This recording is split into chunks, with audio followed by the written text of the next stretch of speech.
जितना आपने पढ़ते समय सीखा था उससे पढ़ाते पढ़ाते अंतिम समय भगवान के डमरू से व्याकरण का प्रागट्य है। वेदांत जो है वेद का शिरोभाग है, मस्तक है। तो जब आपके हृदय में प्रविष्ट होता है, आप रखते हैं, तो उसका अर्थ स्वभावतः ईश्वर कृपा से प्राप्त होता है। अतः उसका ध्यान रखना चाहिए। इसलिए पहले क्या है, यहाँ पर जो सदाशिव समारंभाम सदाशिव समारंभाम शंकराचार्य मध्यमाम अस्मदाचार्य पर्यंतम वंदे गुरु परंपरा में उसका अनुसरण किया जा रहा है कि बाल गोपाल तीर्थ इनके गुरु। बीच में इन्होंने व्यास प्रमुखान लिख दिया है। व्यासम सुगम गौर पदम महानतम तीर्थनामा है ना ये पर। तो व्यास हैं, शुक्राचार्य हैं, शंकराचार्य जी हैं, इन सबको मुनियों को ले लिया गया है। पहले क्या है, गुरु पूजन हुआ। अब आगे चल रहे हैं। विघ्न हर्तिन गणेशादीन पंडिताश्च विमस्तरा। कहते हैं विघ्न हरता गणेश आदि। आदि से क्या, हमारे यहाँ जो है जो गृहस्थी लोग होते हैं वो पंचदेव के उपासक हैं। ध्यान रखो जी। आप साधना सदन में देखते हो त्यागमूर्ति जी महाराज ने लगभग मंदिरों में जहाँ शंकर जी बैठे हैं तो शिव प्रधान पंचदेवता है, पंचायत तत्व। सूर्य, नारायण, गणेश, देवी और भगवान शिव। गंगा किनारे वाला भी देखोगे, यहाँ भी देखोगे। तो हम लोग पंचदेव उपासक हैं। 5 देवों में सभी देवताओं का समावेश हो जाता है पंचदेव की उपासना करने से। इसलिए यहाँ पर विघ्न हरतीन गणेशादीन। विघ्न हरता जो कौन है, गणेश आदीन। आदि से ले लेना, सभी वो पंचदेव ले लेना। और पंडिताश्च विमत्सरान, जो राग देश से रही, जो विद्वान है। तो ये क्यों लिख रहे हो, पंडिताश्च क्यों लिखते हैं? तो हम लोगों के यहाँ ये विचारधारा है कि जैसे गुरुदेव है, गुरुदेव ब्रह्मलीन हो गए, ठीक ना जी। आप शिक्षा वल्ली में 33 में देखते ना, 33 उपनिषद देख लेना। वहां पर 33 उपनिषद में जब समावर्तन संस्कार होकर के विद्यार्थी घर जा रहा है, ठीक है जी। तो वहां पर कहा गया कि जो हमारे में अच्छे गुण हैं उनको ग्रहण कर लेना, ठीक। दूसरी बात, आसपास जो हैं अच्छे जो विद्वान हैं उनका भी सेवन करना, मतलब कि उनसे भी कोई अच्छी चीज मिले। यानी ये शरीर, किसी का शरीर स्थायी रहता नहीं है, तो जो भी योग्य व्यक्ति मिले उसको जो है क्या करना, उससे भी विद्या को ग्रहण कर लेना चाहिए। ये वहां पर उल्लेख किया गया शिक्षा वल्ली में, देखना। देखा है कि नहीं कभी जी? हाँ, तो उसमें देख लिया जाता है। हाँ, तो ये जो है, अब मान लो कि गुरुदेव में कोई एक गलत आदत है, ये शरीर संबंधी प्रारब्ध वेग से। वो बहुत से महापुरुष होते हैं, हमने देखा है, वो पी रहे हैं चीलम, ठीक है, और पढ़ाते भी थे। चीलम भी पी रहे हैं, चीलम पीना, और ग्रंथ जो है पढ़ाते भी थे। लेकिन ये नहीं कहते थे भाई तुम भी चीलम पी लो, भाई हमें आदत पड़ गई है, पी लेते। तो बहुत से, किसी को तम्बाकू खाने का आदत है, किसी को पान खाने का आदत है। तो वहां लिखा है कि जो हमारे में सद्गुण हो, अच्छे गुण हो, उनका आश्रय कर लेना। जो हमारे अंदर दुर्गुण हो उसको नहीं ग्रहण करना। और साथ साथ वहां पर जो मत्सर रहित जो है, वहां पर कौन सा एक शब्द माने विमत्सर से मिलता हुआ एक अर्थ है वहां पर, कौन सा, शिक्षा वल्ली में, कि जो मत्सर रहित हैं उनसे जो है आप क्या कर लेना कि उनमें जो अच्छी चीजें हो उनसे सीखना, ठीक है जी। तो इसी को जो है यहाँ पर आपके सामने बतलाया गया है। कहाँ गया?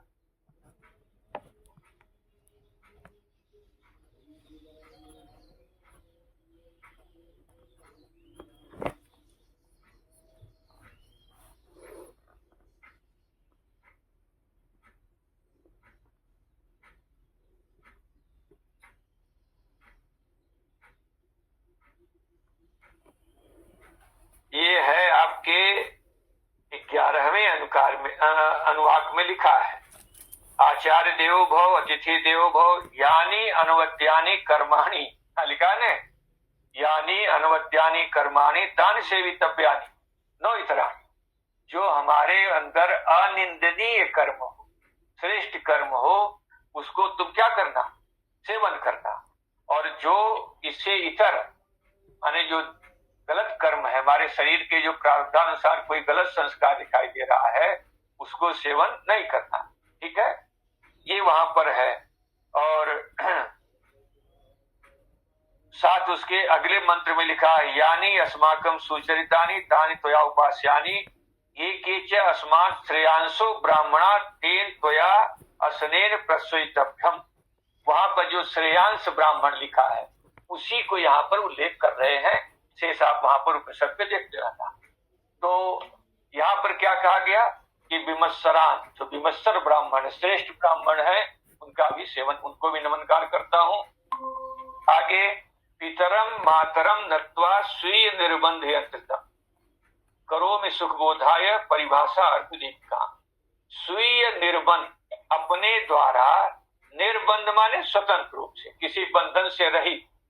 ठीक है, यंत्रितम माने मैं जो टीका लिखने जा रहा हूं वो स्वतंत्र रूप से टीका लिख रहा हूं, किसी के ये टीका का जो है क्या करते हैं, अपने नाम से नहीं छाप रहा हूं। तो स्वीय निर्बंध यंत्रितम, यंत्रितम माने प्रतिपादितम। तो पितरम मातरम नत्वा, मातृदेव देवभर पितृदेवभर विमत्सरान पंडितांच विमत्सरान, ये सभी कहां से पकड़ के ला रहे हैं, वो अतिथि देव भव, मातृदेव भव, पितृदेव भव, वही तैतरी शिक्षा बल्ली से खींच करके सब वाक्य ले आए। तो पितरम मातरम नत्वा स्वीय निर्बंध यत्तम, अपने द्वारा जो है स्वतंत्र रूप से जो रचित है, परिभाषा अर्थ दीपिकाम करोमि, कहते हैं परिभाषा, वेदांत परिभाषा की अर्थ दीपिका नामक दीपक में करता हूं। किस लिए करते हो भाई, क्या किस प्रयोजन से कर रहे हो, तो करें सुख बोध है, ये जो है विद्यार्थियों को सुखपूर्वक बोध हो, इसके बोध के लिए मैं ग्रंथ रचना कर रहा हूं, अन्य कोई प्रयोजन नहीं है। अब देखो इसमें अब मूल लगा रहे हैं टीका। यहाँ पर मूल अर्थ जो है टीका में बतलाया जा रहा है, इसको आप देखिएगा। ये जो टीका है ये पहले ही विद्यार्थी की परीक्षा है। इसमें एक ऐसा अनुमान रख दिया जो अद्वैत सिद्धि में आया है, आपको बतलाएंगे। एक अनुमान ऐसा रखा हुआ है कि पृष्ठ 5 पर विमतम विज्ञानम से, जो कि अद्वैत सिद्धि में हमने देखा, वहां भी यही अनुमान रखा, ज्यों का त्यों। तो वो थोड़ी सा ये पर इस विषय पर ध्यान रखना, यहाँ को थोड़ी सी सावधानी से समझना। जैसे कहावत है ब्रह्म सूत्र में कि जो वेदांत दर्शन का पहले अध्याय का पहला ही पाठ पढ़ा ले, अध्यास भाष्य और जो है जो सूत्र है, तो समझिए को गाड़ी खींच ले जाता है। तो नहीं तो गाड़ी जो है पहले अध्याय का पहला पाठ, दूसरे अध्याय का दूसरा पाठ, तीसरे अध्याय का तीसरा पाठ और चौथे अध्याय का चौथा पाठ, ये 4 पाठ जो पढ़ा ले समझ लो सारे ग्रंथ को पढ़ा देता है, ये नियम है। ऐसे यहाँ शुरू में ही थोड़ी सा इन्होंने अपनी गूढ़ अर्थ लिखा है, विद्यार्थी जिससे कि प्रविष्ट हो, और ये ग्रंथ पढ़ लेने से आप उपनिषद गीता ब्रह्मसूत्र सही ढंग से लगा सकते। देखो, श्रीमद् वेदांतार्थ निर्णयात्मकम प्रकरणम आरभमानो धर्मराजा धुरिंद्रो ग्रंथस्य निर्विघ्न परिसमाप्त्यादि प्रयोजनम अभिगीत शिष्टाचार अनुमित श्रुति प्रमित कर्तव्यतांकम मंगलाचरण प्रेक्षावत प्रवृत्ति अंगभूते विषय प्रयोजने दर्शयत यदि, कहते हैं ये श्रीमत है। देखो ध्यान दो, श्रीमत है। तो वेदांत पढ़ने वाले जो है संपूर्ण अर्थों से क्या हो जाते हैं, कहते हैं वहां पर गीता के भाष्य में लिखा है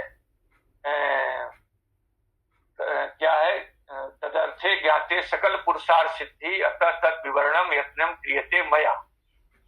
गीता के भाष्य में जो उपोद्घात भाष्य है, कहते हैं गीतार्थ के क्या है, तदर्थे विज्ञाते सकल पुरुषार्थ सिद्धि। गीता का अर्थ का जो है ज्ञान हो जाने पर सकल पुरुषार्थ की सिद्धि हो जाती। तो सकल पुरुषार्थ में क्या होता है, सब कुछ आता है, अर्थ धर्म काम मोक्ष, सब सकल पुरुषार्थ सिद्धि है, तो सकल पुरुषार्थ में अर्थ धर्म आएगा कि नहीं आएगा जी। वेदांत ऐसा चीज है कि उसमें सब है, इसलिए यहाँ पर एक तो सम्मान दिया जा रहा है, और ये गीता का जो भगवान भाष्यकार ने लिखा है सकल पुरुषार्थ सिद्धि, उसके लिए श्रीमत लगाएगा।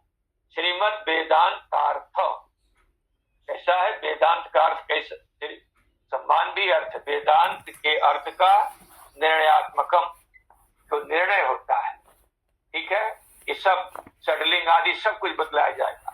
निर्णयात्मकम प्रकरणम, प्रकरण का देखो, शास्त्रिक एक देश संबद्धम, नोट करो इसको,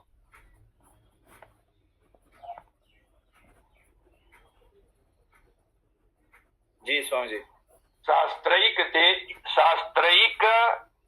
देश संबद्धम, हाँ, शास्त्रिक देश संबद्धम शास्त्र कार्यांतरे स्थितम, शास्त्र कार्यांतरे स्थितम,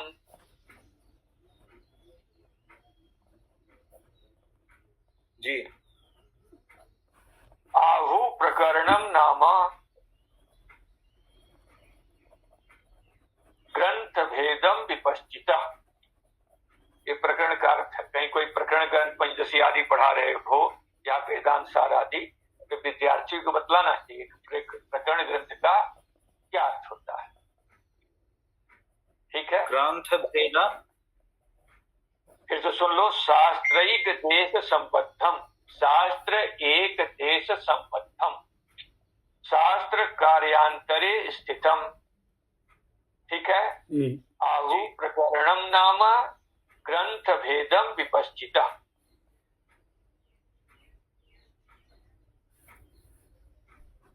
जी स्वामी जी, ठीक है।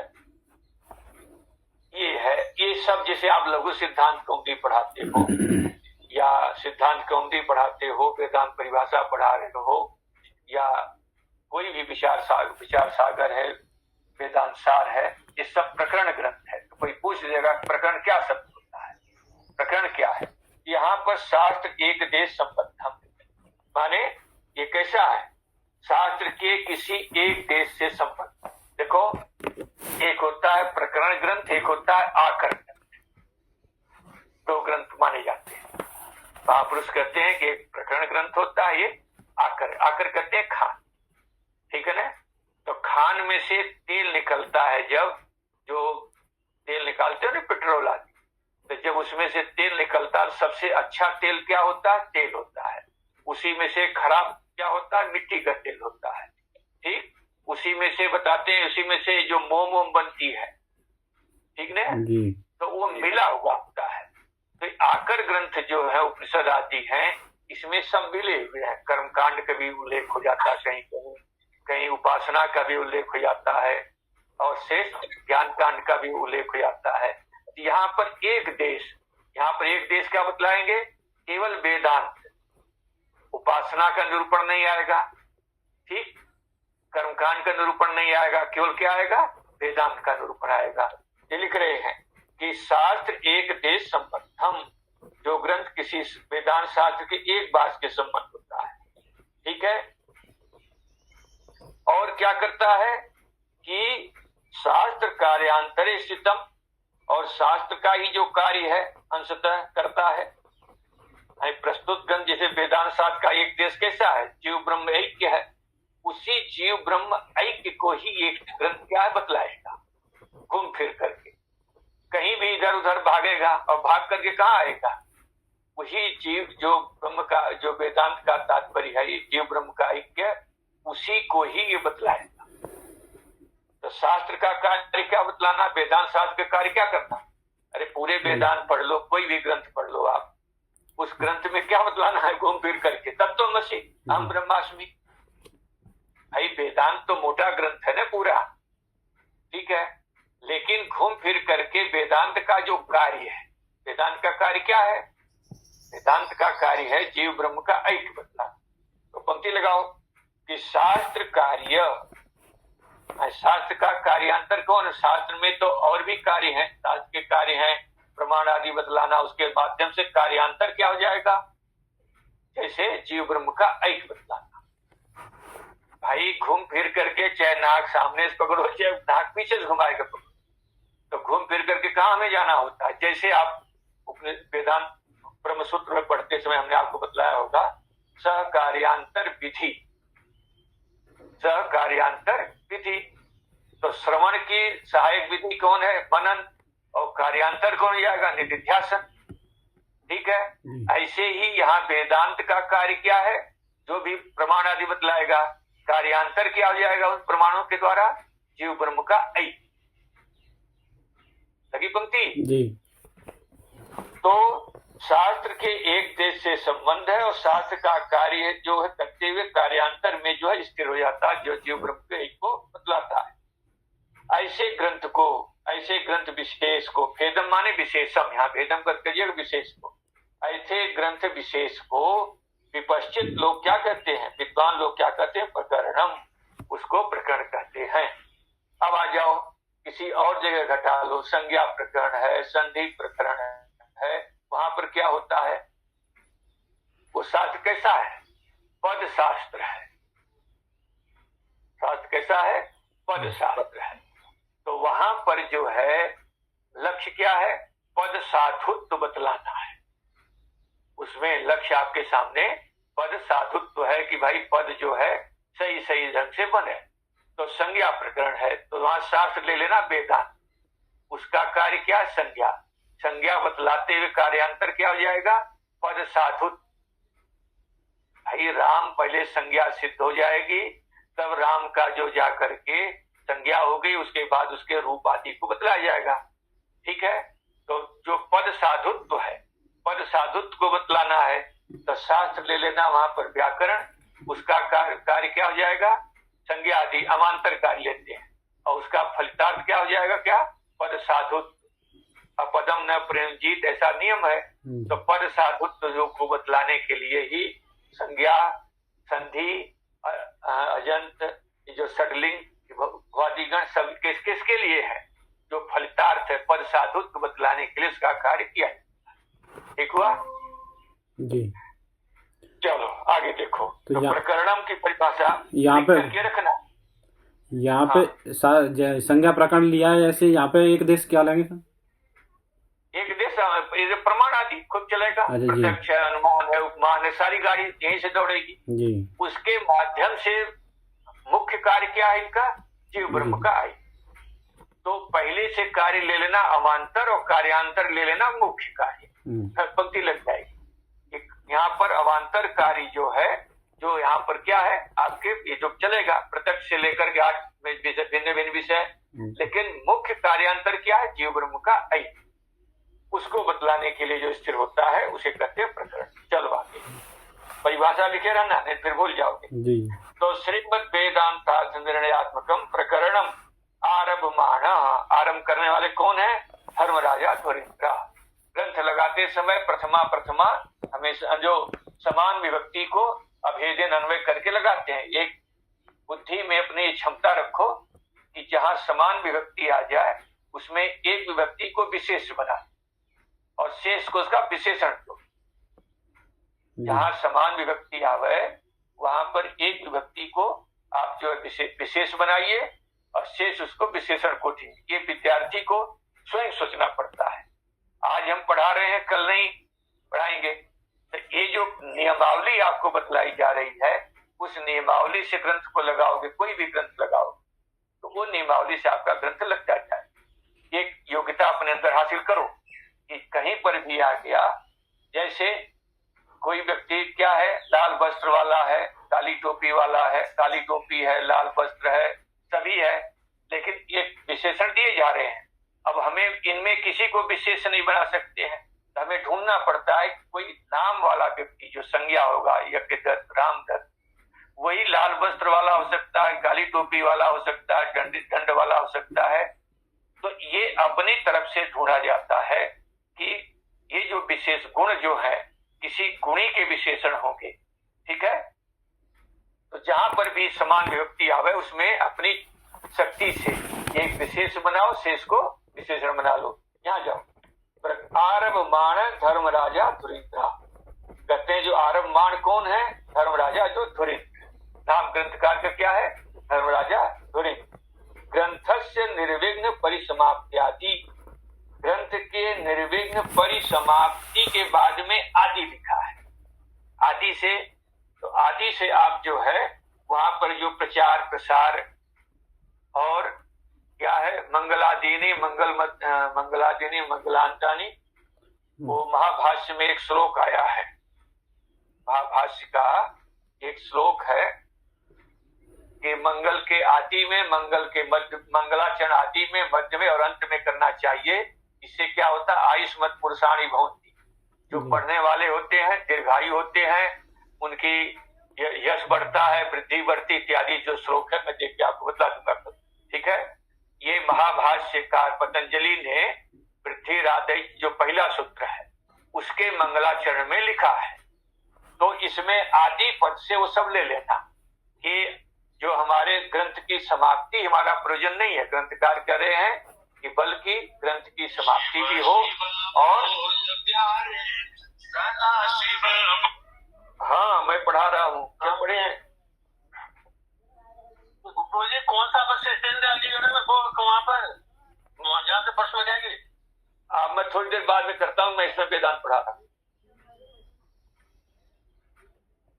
ठीक है, तो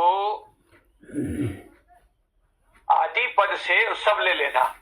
तो आयुष्मत माने जो भी यश आदि है उसकी प्राप्ति हो, पढ़ने वाले इस ग्रंथ के यशस्वी हो, विद्वान हो, ऐश्वर्यशाली हो, ये सभी गुण जो महाभाष्यकार पतंजलि जी ने आदि वहां भी लिख दिया है, तो वो सभी जो चीज है वो वहां पर लिखा है। तो समाप्ति आदि जो प्रयोजन अविगीत शिष्टाचार अनुमित श्रुति प्रमातक प्रमित कर्तव्यता कम, ये वाक्य जो है आपको इन्होंने पूरा ही खैतान करके इधर उधर से पूरा ग्रंथ ही लाकर रख दिए हैं। तो विरोधे तो अनपेक्षम साथ असति ही अनुमान। पूर्व मीमांसा दर्शन के सूत्र लिख लो, विरोधे तो अनपेक्षम साथ असति ही अनुमान।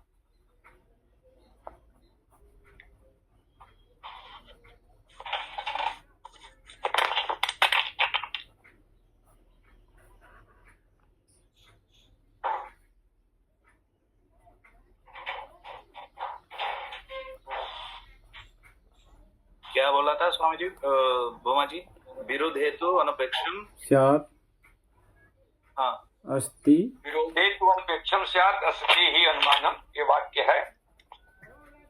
मैं वो महाभाष्य के पंक्ति देखने के लिए उठा था।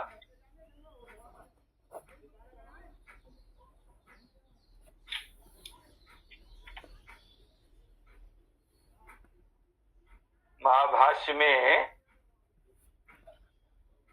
हाँ ये देखो महाभाष्य की पंक्ति ये है, वो भी फिर आप भूल जाओगे। मंगलादीनी मंगल मध्यानि मंगलांतानि च शास्त्राणि प्रथन्ते वीर पुरुषाणि भवन्ति आयुष्मत् पुरुषाणि च अध्येतारच वृद्धि युक्ता यथास्यु। ये महाभाष्य में आया है। ये महाभाष्यकार पतंजलि जी ने लिखा कि मंगल को मंगलाचरण आदि में करना चाहिए, मध्य में करना चाहिए और मंगल के अंत में करना चाहिए। इससे क्या होते है? शास्त्राणी प्रथन्ते, पृथु विस्तार धातु है, कहते शास्त्र का विस्तार होता, माने जो आप टीका लिख रहे हैं या ग्रंथ है उसका दीर्घ काल तक प्रचार प्रसार चलता है। और जो वीर पुरुषाणी भवंती, कहते वीर पुरुषाणी में कोई तलवार लेकर लड़ाई करने नहीं जाते, लेकिन आपने देखा होगा जब कहीं शास्त्रार्थ की नौबत आती है तो बाजी बाजी के ग्रंथ कैसे हो जाते हैं, वहां भूल जाते हैं या वो कंपायमान हो जाता है। तो कहते हैं वहां कहते हैं ऐसे पढ़ने वाले जहां मंगलाचरण आदि से युक्त है वो धैर्यशाली पुरुष होते हैं, जब बोलना होता है पीछे नहीं हटते। और आयुष्मत पुरुषाणी जब कहते हैं आयुष्मत दीर्घायु पुरुष होते हैं पढ़ने वाले, आशीर्वाद वाक्य है। आयुष्मत पुरुषाणी च अध्येतारच वृद्धि युक्ता, और पढ़ने वाले वृद्धि से युक्त, वृद्धि से माने जितने भी शादी होते सभी वृद्धि से युक्त होते हैं। तो ये सभी पंक्तियों को यहाँ पर जो है क्या कर लेना, यहाँ पर जो समाप्ति आदि से सब ग्रहण कर लिया गया। इस भाष्यकार की पंक्ति को यहाँ पर रख लेना। और प्रयोजनम अभिगीत शिष्टाचार अनिमित श्रुति, तो ये अनिमित श्रुति पर हमने आपको बताया कि विरोधे तो अनपेक्षम साथ असति ही अनुमान। ठीक है, ये आपके सामने विरोधे तो अनपेक्षम साथ क्या है। अगर कोई श्रुति से विरुद्ध बोल रहा है सर्वथा उपेक्षणीय हो जाता है। अब ऐसा प्रसंग आ गया कि श्रुति से विरोध नहीं है, कोई श्रुति विरोध करने वाली नहीं है, न समर्थन करने वाली है और न विरोध करने वाली है, तो वहां पर अनुमान कर लिया जाता है। ये समाप्ति कामो मंगलम आचरे, ठीक, ज्ञानान्न मुक्ति, ये सब कहीं लिखा हुआ नहीं है श्रुति में, ये ज्ञानान्न मुक्ति।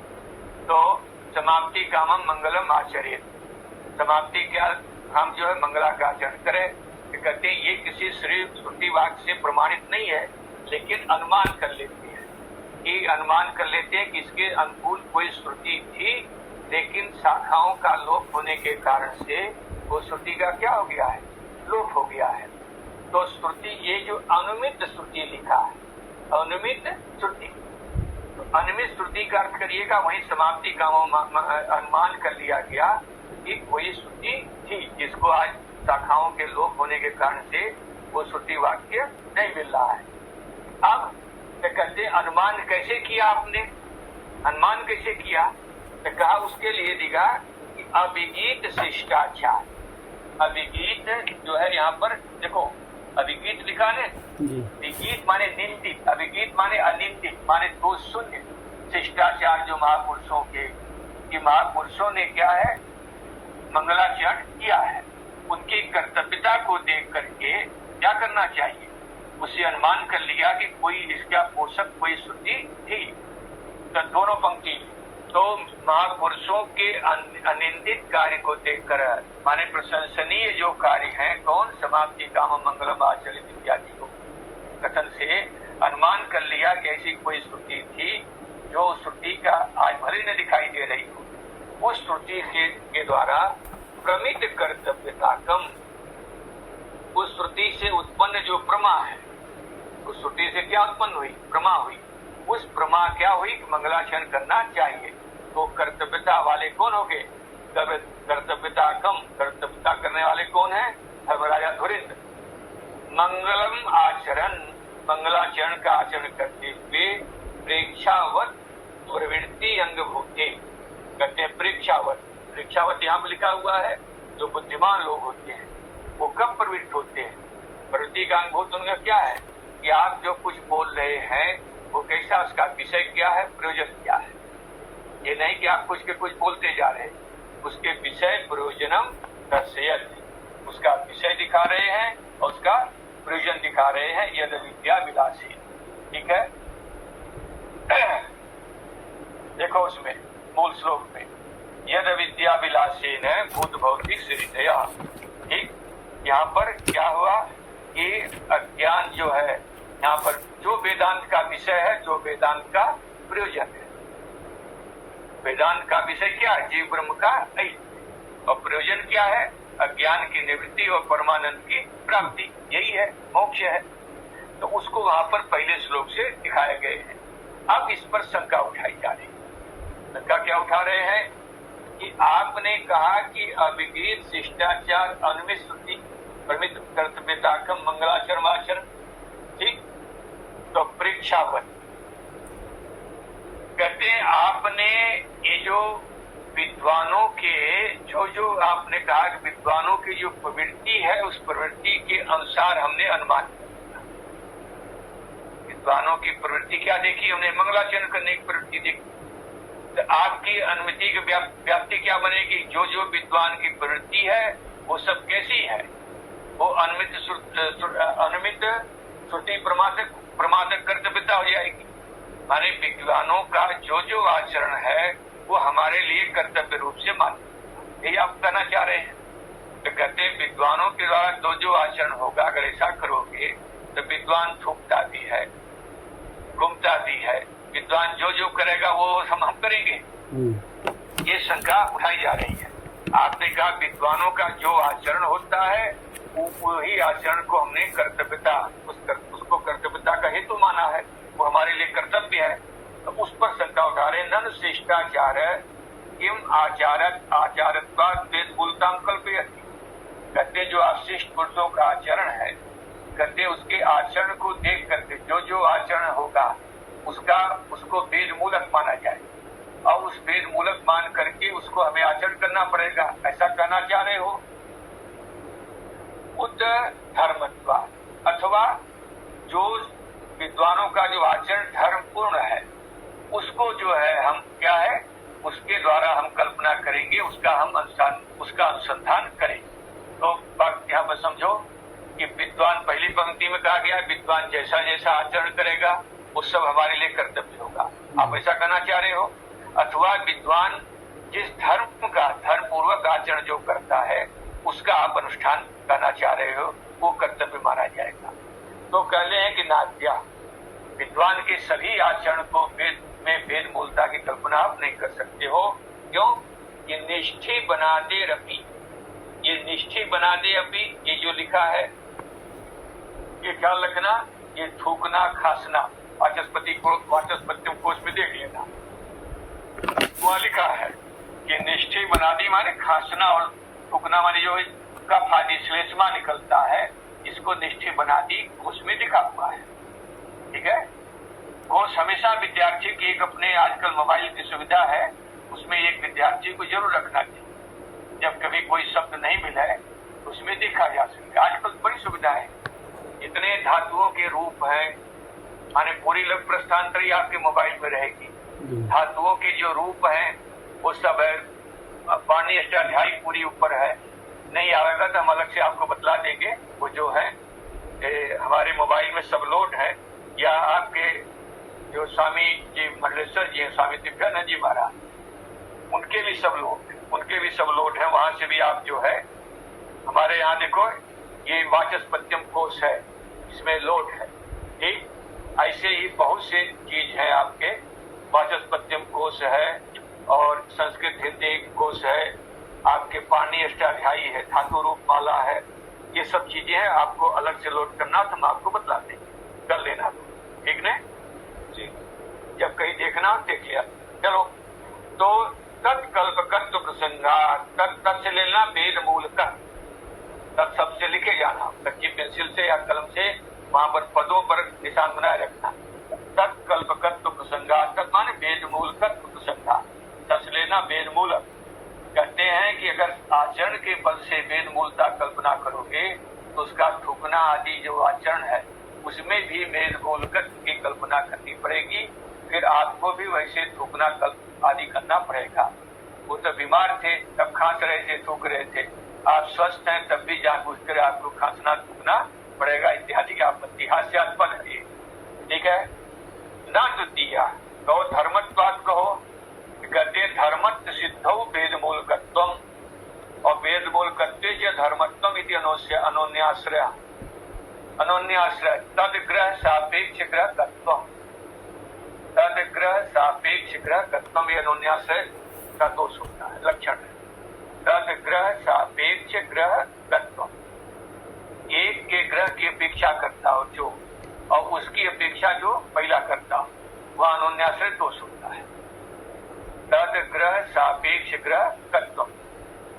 ठीक, तो कहते हैं धर्मत्व की सिद्धि में वेद मूलकत्व, अगर वेद मूलक होगा तो उसे धर्म माना जाएगा, और धर्म माना जाएगा तब वेद मूलक माना जाएगा। इस प्रकार से अनोन्याश्रय दोष की आपत्ति आए। ठीक है भाई, जो वेद मूलक है उसको धर्म माना जाता है। आपने कहा कि धर्मत्व के द्वारा वेद मूलकत्व की सिद्धि करेंगे और वेद मूलकत्व के द्वारा धर्म की सिद्धि होगी। इस प्रकार से अनोन्याश्रय दोष आएगा।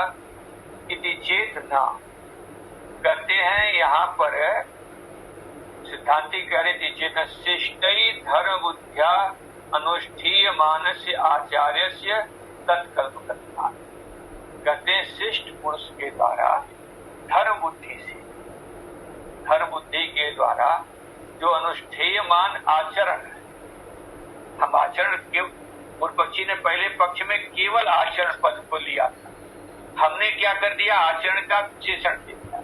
विशेषण जो होता है व्यभिचार वारक होता है, ध्यान रखिएगा। विशेषण जो दिया जाता है वो तो पहले कहा था कि जो जो आचरण वाला हो, जो जो आचरण होगा उसमें वेद मूलकत्व की कल्पना हो। तो इन्होंने उसका खंडन कर दिया कि उस आचरण ऐसा माने जो जो आचरण होगा उसमें वेद मूलकत्व मानेंगे, तो इससे आपत्ति क्या आ रही है, उसका थूकना आदि है, उसमें भी वेद मूलकत्व की आपत्ति आ गई थी। अब उसके व्यभिचार जो दोष आ रहा था उसका वाद करने के लिए विशेषण दिया गया कि शिष्ट पुरुष धर्म बुद्धि से जो अनुष्ठान करता है,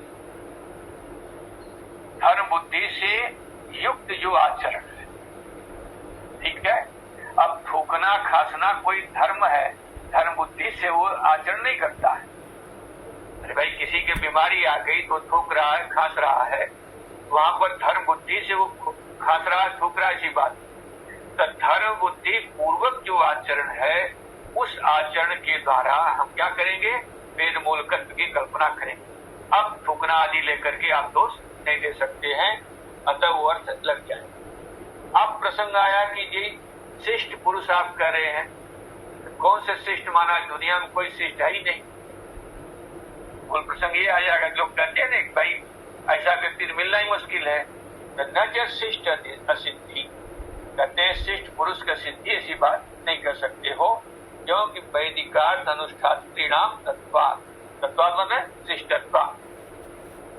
कहते वैदिक अर्थ का जो अनुष्ठाता पुरुष है उसको शिष्ट पुरुष माना जाता है। वैदिक अर्थ का अनुष्ठान करने वाला अर्थात वैदिक अर्थ के अनुसार जो चलने वाला है उसको शिष्ट पुरुष कहते हैं। यहाँ तक तो मंगलाचरण पर प्रसंग उठाया। अब आ रहा है ग्रंथ पर आइए।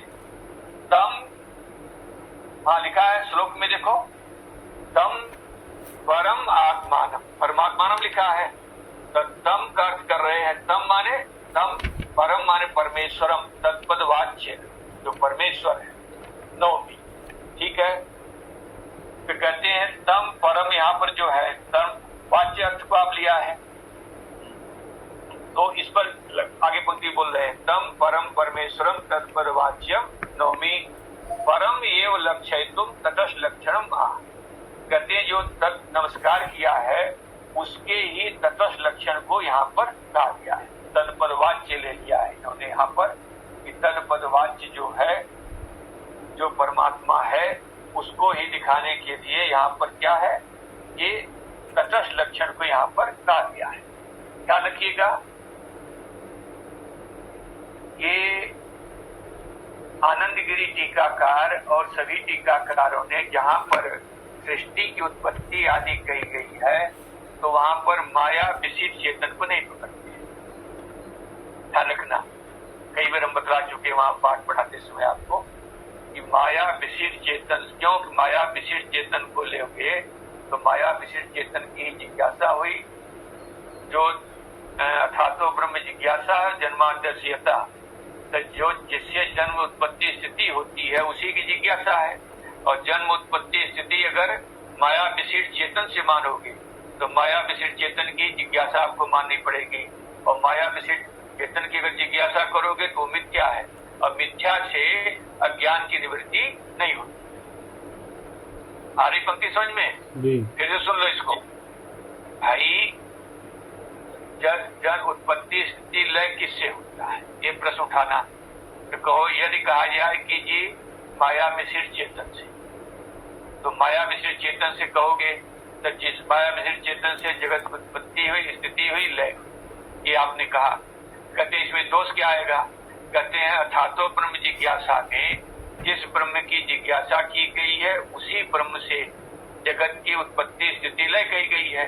तो आपने कहा उत्पत्ति स्थिति लय का कारण कौन है, माया विशिष्ट चेतन है, और माया विशिष्ट चेतन की क्या जाएगी, जिज्ञासा हो जाएगी। जब जिज्ञासा उसी की होगी तो उससे जो है माया विशिष्ट चेतन की आप जिज्ञासा करोगे तो उससे अज्ञान और अज्ञान से प्रयुक्त कार्यों की निवृत्ति नहीं होगी। क्यों? कि माया विशिष्ट चेतन मिथ्या है। हाँ, पंक्ति समझ में आ रही? जी नहीं आई भाई, माया विशिष्ट चेतन मिथ्या है। इसलिए आनंद गिरी टीकाकार आदि जो सदैव सौमिदम अग्रे आसीत एक विवाद द्वितीयम छांदोग आदि उपनिषद में देखोगे तो जगत की उत्पत्ति माया उपहित चेतन से करती है। ठीक है, इसे नोट करते रहना, नहीं समझ में आवे तो कल फिर पूछ लेना, नहीं तो फिर ग्रंथ पढ़ने से क्या फायदा। माया उपहित चेतन से, तो उपाधि जो होती है, उपाधि का लक्षण है कार्य अनन्वयित्व सती वर्तमानत्व सती इतर व्यावर्तन। इसमें आएगा वेदांत परिभाषा में ये सब लक्षण आएंगे। कार्य से जो अनन्वयी हो, कार्य में अन्वित न हो, और इतर का व्यावर्तक, कार्य अनन्वय सती वर्तमानत्व सती इतर व्यावर्तकत्वम, कार्य से में जो अन्वित हो, इतर माने दूसरे से भिन्न हो और व्यावर्तन कर रही, वो उपाधि है। और विशेषण क्या है? कार्य अन्वयित्व सती वर्तमानत्व सती इतर व्यावर्तन। विशेषण जो होता है कार्य में अन्वित होता है, वर्तमान में होता है, इतर व्यावर्तक होता है। जैसे देखो नील कमल है, ठीक है, नील कमल है, तो नील यहाँ विशेषण है। तो कमल का जो ज्ञान होगा उस ज्ञान में नील, उस ज्ञान में नील जो है अन्वित रहता है। ये नहीं कि आप नील अर्थ छोड़ दो। जो कमल में आप कमल है ना, कमल के बोझ में वहां पर नील का अर्थ भी अन्वित होता है। नील कमल उपाधि जो होती है घटाकाश उपाधि, घटाकाश में घट उपाधि है। तो जब घट उपाधि होगी तो आकाश के बोझ में जो है घट जो है अन्वित नहीं होता, केवल आकाश आकाश अन्वित होता है। आकाश के बोझ में घट का अन्वय नहीं करते, केवल आकाश नहीं। ऐसे जो माया उपाधि होगा, माया उपहित ब्रह्म, ये भामतीकार का मत है, ध्यान रखिएगा। भामतीकार के मत में कहते हैं अहम ब्रह्मास्मि, अखंडाकार वृत्ति का विषय माया उपहित ब्रह्म होता है। तो वहां पर एक प्रश्न उठाया जाता है, माया उपहित जब ब्रह्म होगा तो अहम ब्रह्मास्मि कैसे बोध होगा? तब तो ऐसा बोध होना चाहिए कि मैं माया उपहित ब्रह्म हूं। ये शंका उठाई जाती है। तो उन्होंने कहा कि यहाँ पर उपाधि जो है कार्य अन्वित बोध में अन्वित नहीं होती है। तो उपाधि को छोड़ करके जब बोध होगा कैसा बोध होगा? अहम ब्रह्मास्मि। ये पंक्ति का ध्यान रखिएगा, ये सब विषय अच्छे हैं यहाँ विषय। तो यहाँ पर ले रहे हैं कि तत्पदवाच्य, वहां पर तटस्थ लक्षण दिखाया गया है कि यहाँ पर कैसे कि भूत भौतिक सृष्टि जिससे उत्पन्न होते हैं वो कैसा है? परमात्मा है। नीचे की पंक्ति में स्वरूप लक्षण बतलाए, उसी कहा गया है कि तम परम परमेश्वरम तत्परवाच्यम, नमस्कार करते हैं। परम एवं लक्ष्य तुम तटस्थ लक्षण, उस परमात्मा को दिखलाने के लिए तटस्थ लक्षण कहा गया। यद उसी का यस्य अविद्या, यद अविद्या षष्ठी तत्पुरुष समास है। जिसकी अविद्या माने यद अधिष्ठिता यद अधीना माया, माने जिसमें अधिष्ठित है। अधिष्ठान कौन है? परमात्मा, उसके आश्रित है। इन्होंने कौन पक्ष स्वीकार किया? आश्रय किसको मान लिया? परमात्मा, परमात्मा को। पंक्ति देखो वहां पर, फिर पंक्ति देखो, यस्य विद्या यद विद्या, पहली पंक्ति जी, यस्य विद्या यद विद्या माने जिसकी अविद्या। तो फिर उसका करें यद अधिष्ठिता यद अधीना माया, जिससे अधिष्ठित है, माने अविद्या का अधिष्ठान या आश्रय कौन है? परमात्मा है। तो विवरणकार के मतानुसारी है। तो परमात्मा के जो आश्रित अविद्या है और परमात्मा के अधीन भी जो है अविद्या है, उसको लेकर के यहाँ पर अर्थ किया गया है यद अधिष्ठा यदहीना माया इत्यर्थः, जिसके अधिष्ठित है, जिसके आश्रित है और उसके अधीन है। क्योंकि सांख्य वाले प्रकृति को स्वतंत्र मानते, इसलिए क्या कह दिया गया? यद अधीना। तो माया जो है परमात्मा के आश्रित भी है और उसके अधीन। ठीक, आश्रय और विषय दोनों कैसा है? माया को स्वीकार कर रखे बोल रहे। अधीन कहने से तात्पर्य क्या है कि सांख्य की प्रकृति जैसे स्वतंत्र है वैसे यहाँ पर स्वतंत्रता नहीं है, ये अधीन है। देखो उसमें प्रमाण दे रहे, मायाम तो प्रकृति विद्या माइनम तुम महेश्वर। कहते हैं जो माया है ये कैसी है? प्रकृति उपादान कारण। और मायापति कौन है? परमेश्वर है। ये हुआ माया से, ये परमेश्वर से अधिष्ठित है। और कैसी है? दैवी ही ऐसा गुणमयी मम माया दुरत्या इत्यादि। दुरत्या, ये जो हमारी गुणमयी जो माया है कैसी है? दुरत्य है, माने कठिनता से इसको पार किया जा सकता, अच्छे अच्छे लोगों को नचा करके रख देती है। तो ये दोनों से ये श्रुति स्मृतिभ्याम, श्रुति और स्मृति के द्वारा क्या सिद्ध होता है कि माया भगवान के अधीन है और भगवान से आश्रित है, ये कहा गया है। तस्याभिलाषा, तस्या माने जो अविद्या है, उस अविद्या का विलास माने कार्याकारेण परिणाम, कार्य के आकार का जो परिणाम है। जब जगत को माया का कार्य मानते हैं तब परिणाम होता है, और जब ब्रह्म का कार्य मानते हैं तब विवर्त होता है। दोनों को ध्यान रखिएगा, ब्रह्म का ही विवर्त किया है जगत, तब वहां पर विवर्त बात चलेगा। और माया का कार्य है संसार, तो माया का परिणाम चलता है। दो शब्दों का जो परंपरा से लोग पढ़े होते हैं वो इन शब्दों के अर्थ को पकड़ते हैं। बोलने वाला ये समझता है कि ब्रह्म का विवर्त क्या है? जगत है। और माया का कार्य क्या है? ब्रह्म का कार्य हो गया विवर्त, और माया का कार्य क्या हो जाएगा? परिणाम हो जाएगा। ये परंपरा से ध्यान देते रहिएगा। तो कार्याकारण परिणाम है। तेन भूता नाम मतलब वियत आदि नाम। कहते वियत, कौन से वियत? पंचभूत में है तो पंचभूत के दो भाग कर लेते हैं, एक अपंचीकृत, एक पंचीकृत। दो भाग है ना, एक सूक्ष्म भाग और एक स्थूल भाग। तो दोनों को लिख रहे हैं कि सूक्ष्म सूक्ष्माणाम भौतिकानाम चराचराणाम भूत कार्याणाम च सृष्टया। कहते हैं उस परमात्मा से अपंचीकृत और पंचीकृत चराचर जो जगत है, वो जो भूतों का और भूतों के जो कार्य है, पहले भूत उत्पन्न हुए और साथ साथ उसके बाद भूतों का जो कार्य उत्पन्न हुआ, वो सभी सृष्टियां इससे उत्पन्न होती है। सृष्टि ग्रहणम, कहते हैं सूत्र में तो केवल क्या लिखा है?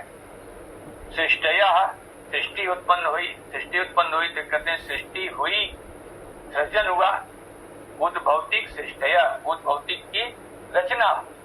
कहते हैं रचना, कहते हैं वहां पर, यहाँ रचना शब्द से आप स्थिति और प्रलय भी उपलक्षण रूप से ग्रहण कर लेना चाहिए। तो लिखा है वहां पर कि सृष्टि ग्रहणम स्थिति प्रलयो अपनी उपलक्षणम। सृष्टि ग्रहण का मतलब वहां पर स्थिति और प्रलय का भी उपसंहार कर लेना चाहिए। उपलक्षण है, अध्याहार कर लेना चाहिए। माने उस परमात्मा से भूतों की सृष्टि हुई, भूतों की स्थिति हुई और भूतों का ही संहार होता है। ये तीनों पर ले लाइए। सृष्टि स्थिति प्रलय भवंती अध्याहार। कहते हैं उस परमात्मा से सृष्टि स्थिति प्रलय होती है, ऐसा अध्याहार कर लेना चाहिए। श्लोक अजाम एकाम लोहित शुक्ल कृष्णाम बहवी प्रजा सृजमाना स्वरूपा। कहते हैं ये जो अजा है, जो प्रकृति है, कैसे है? लोहित शुक्ल कृष्ण, लोहित लाल, शुक्ल से ले लेना सतोगुण, शुक्ल पर से क्या लेते हैं? सतोगुण। और आपके लोहित से क्या लेते हैं? रजोगुण। और कृष्ण से क्या लेते हैं? तमोगुण।